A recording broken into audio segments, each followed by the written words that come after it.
दीदी क्या हो गया? आपने कॉल किया था? हाँ, कॉल तो किया था मैंने, लेकिन अर्जिता एक बात बताओ, तुम तो बड़े बच्चों को पढ़ाती हो ना, फिर ये छोटे बच्चे पीछे क्यों?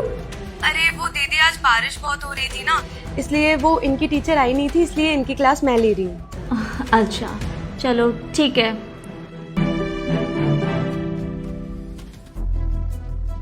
ओह गॉड, आज तो बाल बाल बच गई।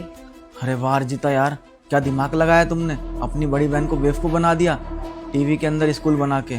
मानना पड़ेगा तुम्हारे अंदर दिमाग तो बहुत है। अरे तुम रील्स क्यों चला रहे हो? देखो ना चॉकलेट कब तक आएगी। बस 1 मिनट रुको, अभी देखता हूँ। चॉकलेट छोड़ो अर्जिता, अब तुम गांव जाकर गाय का गोबर उठाओ।